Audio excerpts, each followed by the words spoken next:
Hello everyone, welcome to Setu political classes. आज के इस वीडियो में हम पेपर 2 पॉलिटिकल साइंस के टॉप 20 क्वेश्चंस सॉल्व करेंगे क्योंकि आपके यूजीसी नेट के एग्जाम्स भी काफ़ी करीब हैं। सो आई होप कि ये क्वेश्चंस आपके बेटर रिवीजन में हेल्प करेंगे। कोशिश करिएगा कि आउट ऑफ 20 15 to 16 क्वेश्चंस बिल्कुल सही हों। ये मेरे बारे में कुछ इन्फॉर्मेशन है। हम क्वेश्चंस देखते हैं। क्वेश्चंस हिंदी और इंग्लिश दोनों मीडियम में है, तो आप पूरा क्वेश्चन अच्छे से पढ़ करके अपना आंसर किसी कॉपी में लिखते चलिए और मिलाते चलिए कि आपके कितने आंसर सही हो रहे हैं। पहला क्वेश्चन है, who is a supporter of the idea that distributive equality should be related to equalising the ability of people. Hindi में कौन इस विचार का समर्थक है कि वितरणात्मक समानता को लोगों की सामर्थ्य समान करने से संबंधित होना चाहिए? ए माइकल वाल्जर, बी जॉन रॉल्स, सी रोनाल्ड डॉर्किन, डी अमर्त्य सेन। देखिए, इस क्वेश्चन में एक जो आपको हिंट मिल रहा है वो है एबिलिटी की बात और डिस्ट्रीब्यूटिव इक्वालिटी की बात। इसकी बात कौन करता है? इसकी बात मुख्यतः अमर्त्य सेन करते हैं, यानी कि इस क्वेश्चन का राइट आंसर है ऑप्शन डी। हम देखते हैं अब second question. Who among the following scholars can be held responsible for the community critic of distributive justice. निम्नलिखित विद्वानों के बीच किसे वितरणात्मक न्याय की सामुदायिक आलोचना के लिए जिम्मेदार ठहराया जा सकता है? A John Rawls, B Michael Foucault, C Michael Sandel, D Robert Nozick. देखिए, इस क्वेश्चन का राइट आंसर है ऑप्शन सी, माइकल सैंडल, जो कि एक अमेरिकन पॉलिटिकल फिलोसफर थे। इस क्वेश्चन का राइट आंसर माइकल सैंडल हो गया। क्वेश्चन नंबर थर्ड है, which of the following considers self defence, enforcing of rights, seeking reparations for injury and punishing wrongdoer as a cause for a just war। Hindi में निम्नलिखित में से कौन आत्मरक्षा को अधिकारों को लागू करना, चोट के लिए क्षतिपूर्ति की मांग करना और गलतकर्ता को दंडित करना न्यायपूर्ण युद्ध का कारण मानता है? ए सीग्रे, बी एम कोस्मी, सी जे स्टाफ, डी हुगो ग्रोशियस। देखिए, इस क्वेश्चन का राइट आंसर है ऑप्शन डी, ह्यूगो ग्रोशियस, जो नीदरलैंड के थे और जिन्हें हम founding father of modern international law के तौर पर भी जानते हैं। ये उनका स्टेटमेंट है। हम देखते हैं next question. Question number fourth है, which of the following was the assertion of public sovereignty. निम्नलिखित में से कौन जन संप्रभुता का आख्याता था? A Rousseau, B Bodin, C Hobbes, D Austin. देखिए, पॉपुलर सॉवरेनिटी, पब्लिक सॉवरेनिटी की जो बात है वो रूसो करते हैं। आप सभी ने वेस्टर्न थॉट में रूसो को पढ़ा होगा और वहाँ से आपको पता चलता है कि जो जन संप्रभुता की बात सबसे मेनली जो थिंकर करते हैं वो रूसो हैं। अब हम नेक्स्ट क्वेश्चन देखते हैं। Question number fifth, in which country the practice of once a speaker always a speaker is followed. किस देश में एक बार अध्यक्ष सदा के लिए अध्यक्ष प्रथा का अनुसरण किया जाता है? A USA, B UK, C Italy, D Switzerland. इस क्वेश्चन का राइट आंसर है ऑप्शन बी, यूके में ये प्रैक्टिस है once a speaker always a speaker की। ये क्वेश्चन इंपॉर्टेंट है। देखिए, ये कई एग्जाम में ये क्वेश्चन रिपीट होता है, तो अगर आपको ये नहीं आता तो आप अपनी नोट्स में भी इसको जरूर लिख लीजिए। हम देखते हैं अब नेक्स्ट क्वेश्चन। सिक्स्थ क्वेश्चन है, लिबरलिज्म सपोर्ट्स, यानी कि उदारवाद समर्थन करता है। ए राज्य के न्यूनतम कार्य का, यानी कि minimum interference of state, B राज्य के अधिकतम कार्य का, यानी कि maximum interference by state, C राज्य के सीमित कार्य का, यानी कि लिमिटेड इंटरफेरेंस ऑफ स्टेट, और डी राज्य के किसी कार्य का नहीं, यानी कि लिबरलिज्म राज्य का समर्थन नहीं करता। देखिए, इसका जो राइट आंसर है वो है ऑप्शन सी, लिबरलिज्म सपोर्ट करता है राज्य के सीमित कार्य का। लिबरलिज्म देखिए एक आइडियोलॉजी है जो आप सभी ने पढ़ा होगा इसको पॉलिटिकल आइडियोलॉजीज में, जिसमें कि ये इसको पढ़ने से पता चलता है कि जो लिबरलिज्म है वो राज्य के सीमित कार्य का समर्थन करता है। हम देखते हैं नेक्स्ट क्वेश्चन। सेवेंथ क्वेश्चन है, in which of the following book did Rousseau mention the concept of general will. Hindi में निम्नलिखित में से कौन पुस्तक में रूसो ने सामान्य इच्छा की अवधारणा का उल्लेख किया है? ए द इमाइल में, B discourses on art and science, C the social contract, D discourses on the origin of inequality. देखिए, इसका राइट आंसर है option C, the social contract में रूसो ने जो एक कंसेप्ट दिया था सामान्य इच्छा का, उसका उन्होंने वर्णन द सोशल कॉन्ट्रैक्ट किताब में किया है। देखते हैं नेक्स्ट क्वेश्चन। 8th क्वेश्चन है, in which book of Karl Marx is this statement, from each person according to his abilities to each person according to his needs. Hindi में, प्रत्येक व्यक्ति से उसकी क्षमताओं के अनुसार, प्रत्येक व्यक्ति को उसकी आवश्यकताओं के अनुसार, यह कथन कार्ल मार्क्स के किस पुस्तक में है? A the poverty of philosophy, B the communist manifesto, C Das Kapital, D critique of Gotha program. ये स्टेटमेंट कार्ल मार्क्स ने अपनी किस पुस्तक में लिखा है? देखिए, इसका राइट आंसर है option D, critique of Gotha program, जो कि 1891 में पब्लिश हुई थी। ये स्टेटमेंट कार्ल मार्क्स का इस किताब में दिया गया है। 9th क्वेश्चन है, referring to the principle of accountability to the king, he has said, in the happiness of his subjects is his happiness, in the welfare of the subjects is his welfare. Hindi में, राजा के लिए उत्तरदायित्व के सिद्धांत का जिक्र करते हुए उसने कहा कि अपनी प्रजा की खुशी में उसकी खुशी है, प्रजा के कल्याण में उसका कल्याण है। ए मैकियावेली, बी मनु, सी कौटिल्य, डी चंद्रगुप्त। देखिए, इनमें से किसका मानना है कि जो राजा का जो उत्तरदायित्व ये होना चाहिए कि जो प्रजा की खुशी हो उसी में उसकी खुशी हो और प्रजा के कल्याण में ही वह अपना कल्याण समझे। ये स्टेटमेंट है देखिए कौटिल्य की, और ये बहुत इंपॉर्टेंट इनकी स्टेटमेंट है, इसे भी आप अपने नोट्स में जरूर मेंशन कर लीजिए।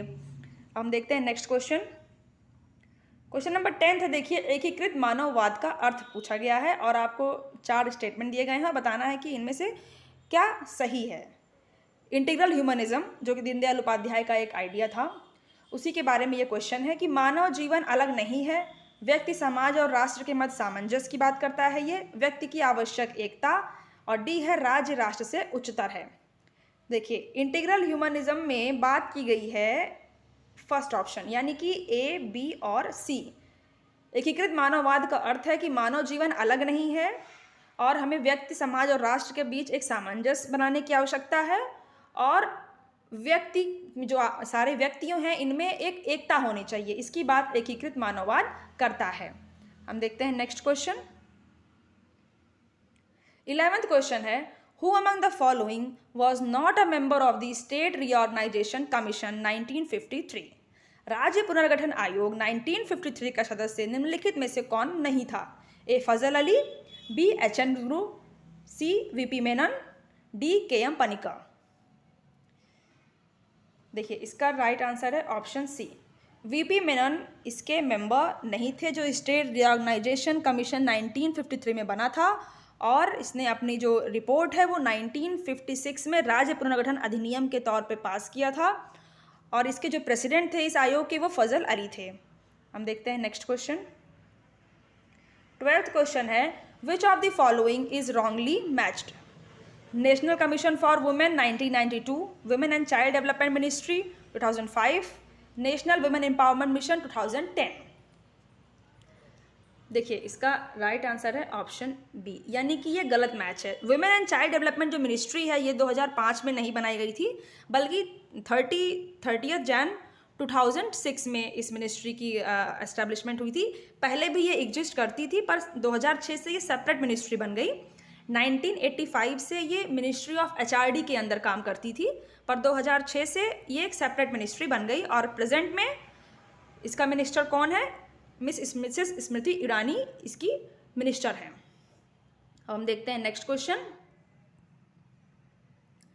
13th क्वेश्चन है, the question of disqualification of a Lok Sabha member is taken by whom? Lok Sabha सदस्य की अयोग्यता के प्रश्न पर निर्णय किसके द्वारा लिया जाता है? ए संसदीय मामलों के मंत्री द्वारा, बी लोकसभा अध्यक्ष, सी विशेषाधिकार समिति, डी प्रधानमंत्री और मंत्री परिषद के द्वारा।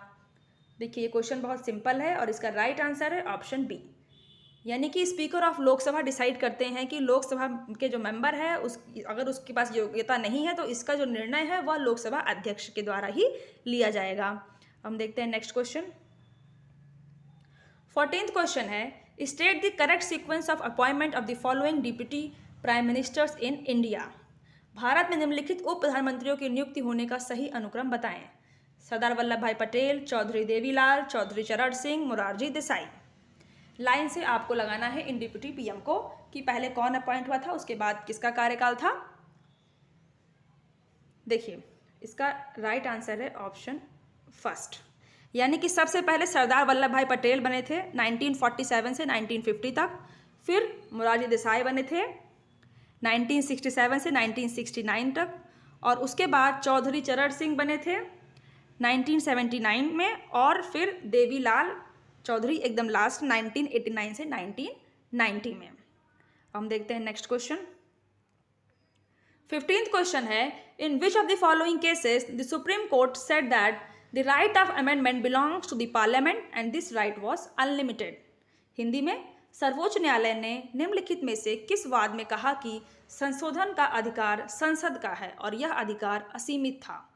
ए Shankari Prasad versus Union of India, B Bela Banerjee versus West Bengal state, C Kesavananda versus Kerala state, D Romesh Thappar versus Madras state. देखिए इस क्वेश्चन का जो राइट आंसर है वो है ऑप्शन ए।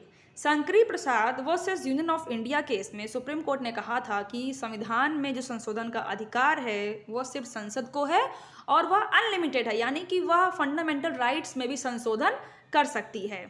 हम देखते हैं नेक्स्ट क्वेश्चन। 16th क्वेश्चन है, by whom was the word behaviourism first used. Hindi में व्यवहारवाद शब्द का सर्वप्रथम प्रयोग किसके द्वारा किया गया। A J B Watson, B Herbert Einstein, C Robert Dahl, D David Easton. इस क्वेश्चन का राइट आंसर है ऑप्शन ए, जेबी वॉटसन के द्वारा सर्वप्रथम व्यवहारवाद शब्द का प्रयोग किया गया था। देखते हैं नेक्स्ट क्वेश्चन। 17th क्वेश्चन है, the meaning of power is that the person should control the mind and actions of another person. The basis of this game with the power is interest. Who among the following said this. Hindi में शक्ति का आशय यही है कि व्यक्ति दूसरे व्यक्ति के दिमाग और कार्यों पर नियंत्रण रखे। शक्ति से इस खेल का आधार है हित। निम्नलिखित में से यह किसने कहा। A Morgenthau, B Machiavelli, C J D Suma, D George F Kenan.